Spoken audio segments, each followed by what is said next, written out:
असो श्री गणेशाला वंदन करून प्रभू रामचंद्राला स्मरून भगवान बाबा वामन भाऊ माऊली दादा आणि मुंडे दादा हनुमंतराय सगळ्याला आणि माता पिता संपूर्ण जी काही वाचक सूचक आणि भक्तगण या सगळ्याला नमस्कार करून या ठिकाणी प्रभू रामचंद्राला जी काही समुद्राने आहेर आणलेला आहे आहेर खूप अशा प्रकारचं ग्रंथकर्त्याला वर्णन केलेलं आहे.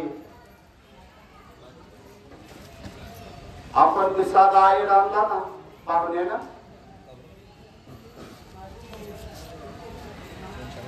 टोपी चांगली का रुपटीची साडी कसली आणली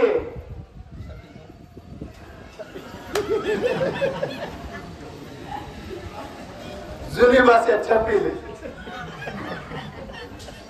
छपील कसलं आणलंय लय अवघड आहे हो. सरळ सरळ साधं साधं जर घेतलं ना मी माझ्या बहिणीला आहेर घेतला आणि ती पोरगी सून कुठं त्यांना मान हालू देतात सवाशी. ही असली साडी असते काय 2,500-3,000ची तिला असली असती का कोणची घ्यायची कांजीवरम. अयो कळत जीव माझा मी नावच ऐकलं नव्हतं कांजीवर काय न काय ते आपल्याला कळत नाही रस्त्याच्या बाहेर लागले. मग हे असला सगळं असली बाजूला गेले हो नकली पुढे आले. खूप अवघड आहे. आहेर आणणाऱ्याला पंचायत वाटते घ्यावा का नाही आणि घेणार वाटतंय कसं लवकर आलं नाही मला आणि बदलायला मिळेल.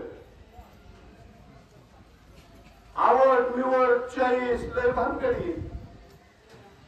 मग या ठिकाणी समुद्रानं 2-3 दिवस बाबा बसला होता डोळे झाकून त्यावर काही कळालंच नाही.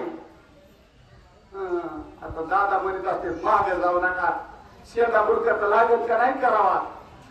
मग त्यावर काहीच त्याला कळालं नाही. तेव्हा बाबानं अग्निबाण उपसला. अग्निबाण उपसल्यानंतर नाक दाबलं की तोंड उघडलं. म्हणला हे बी बाबा आपल्याच कुळात नाही हे काही आपल्याला वाचून द्यायच्या आकारातला नाही. मग ओळख झाली परिचय झाला कामाला लागले आणि आहेर आणायची सुबुद्धी सुचली. योगानं रामराया आपल्या समुद्रावरून चालू लागलेला आहे. हा वनवासी वेशामध्ये चाललेला आहे. माझा स्वीकार करावा अशा प्रकारे आहेरातला जो काही कटी मेकळ आहे पितांबर आहे त्या सगळ्याचा आता वर्णन ग्रंथकर्त्यानं आपल्या समोर मांडलेला आहे.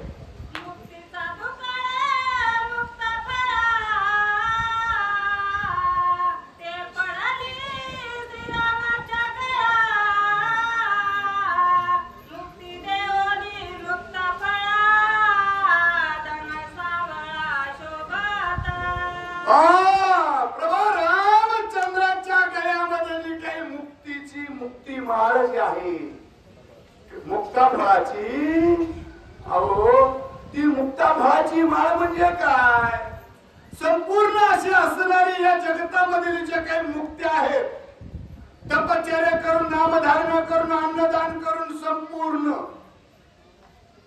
देव आपलेसा करून घ्यायचा.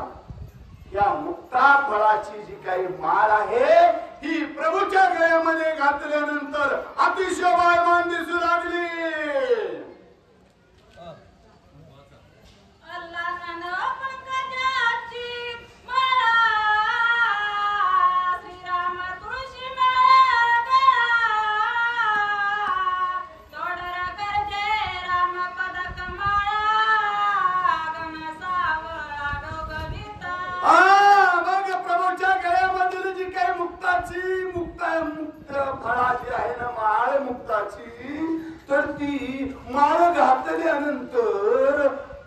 मनमोहकपणा होत आहे पाहणारा.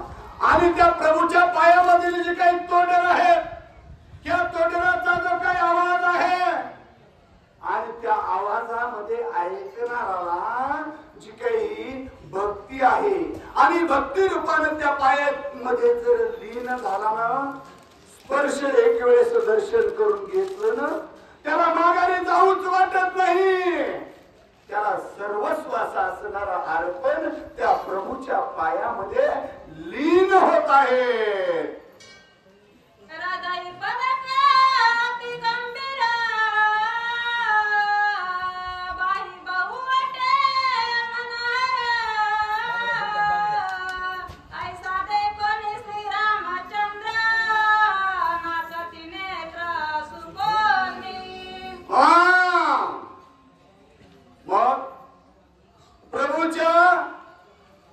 जी काही मनगटामधील मनगट्यात दंडामधील जी काही बाजूबंद आहेत ह्याच्या जे काही मनोहार असं असणार खूप असं वर्णन ग्रंथकर्ते एकनाथ स्वामींनी या ठिकाणी दिलेलं आहे.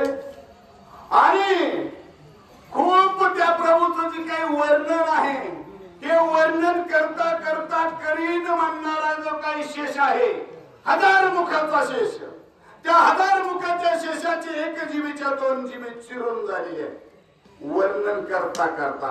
परंतु त्याच्या परमेश्वराचं वर्णन झालेलं नाही. मग तुम्ही नामे एक 2 मुखानं काय शक्य? अशा प्रकारचं प्रभूचं वर्णन जसं जसं आहे तसं बोला.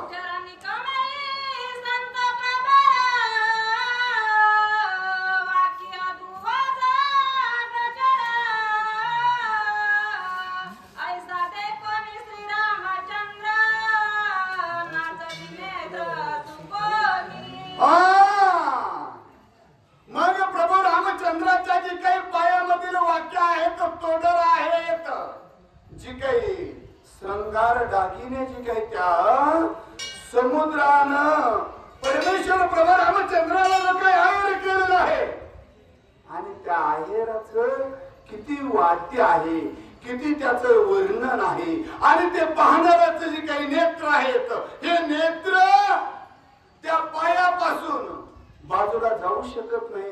मुखाकडे बघितलं की मगाचं मुखाचं वर्णन दिलेलं आहे, चंद्रासारखं शीतळ आहे.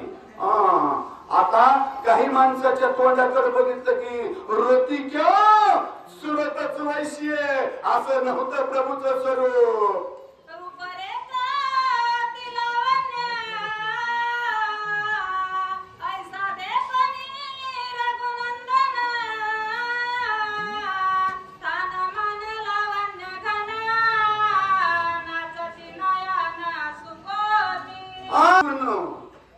वेश आहे, अलंकार आहे, रूप आहे, या सगळं पाहणाराच मन जे आहे ना, इकडं तिकडं न्यावं वाटत आहे, तिकडं इकडं न्यावं वाटत आहे, परंतु जिकडे जाईल त्या ठिकाणचे जे काही डोळे आहेत त्या डोळ्यांची तृप्तीच होत नाही.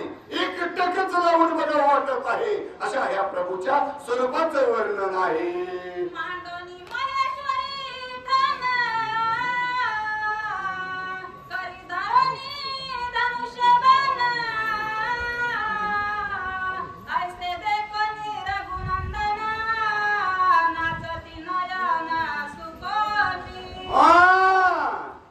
मग जी काही पाहणारी मंडळी आहे या पाहणाऱ्या मंडळीनं त्या प्रभूचं जे काही रूप आहे या रूपाचं जे काही माहेश्वरी ठाण आहे, जे काही